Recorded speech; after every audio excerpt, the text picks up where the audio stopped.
আসসালামু আলাইকুম। আজকে আমরা আপনাদেরকে দেখাবো মক্কা নগরীতে কিছু সুড়ঙ্গ পথ অথবা টানেল। আমাদের দেশেও বঙ্গবন্ধু টানেল নামে রিসেন্টলি একটা টানেল উদ্বোধন হয়েছে, কিন্তু ওই টানেলটা হচ্ছে কর্ণফুলী নদীর তলদেশ দিয়ে নির্মিত। সাধারণত টানেল ওই সমস্ত এরিয়াগুলোতে করা হয় যেগুলোতে কোনো প্রতিবন্ধকতা থাকে। একটা সময় মক্কা নগরীর চারপাশে বিভিন্ন স্মৃতি বিজড়িত পাহাড়ের জন্য মক্কা নগরীতে গাড়ি দিয়ে আসা দুরূহ ছিল। তাই সকল পর্যটক এবং হাজিদের অনেক কষ্ট হতো হেরেন শরীফের দিকে যাওয়ার জন্য।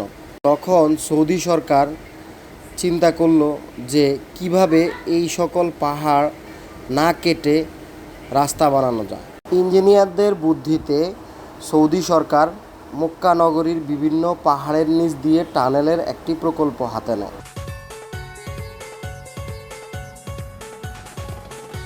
যেই প্রকল্প বাস্তবায়নের পর মক্কার এক একটি এলাকা থেকে আরেকটি এলাকার দূরত্ব অনেক কমে যায় এবং মক্কা নগরীতে অবাধে গাড়িগুলো চলতে শুরু করে দেয়।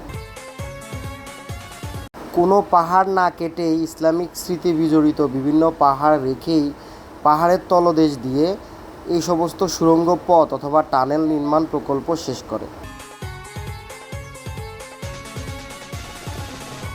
টানেলগুলো দেখতে আসলেই অনেক সুন্দর এবং দৃষ্টিনন্দন।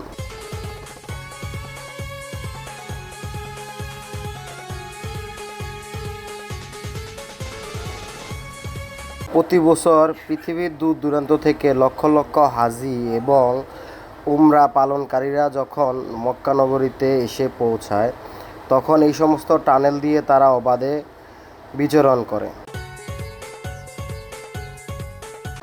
এই সমস্ত টানেলগুলো তৈরি করার পরে মক্কা নগরীতে জ্যামের হার অনেকাংশে কমে গিয়েছে এবং এক এলাকা থেকে অন্য এলাকার দূরত্ব অনেকটাই কমে গিয়েছে।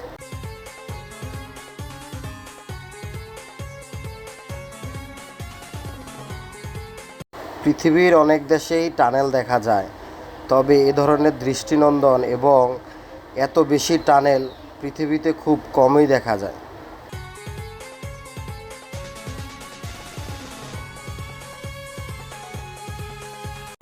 এত বেশি টানেল আছে বলে মক্কা নগরীকে টানেলের শহরও বলা হয়।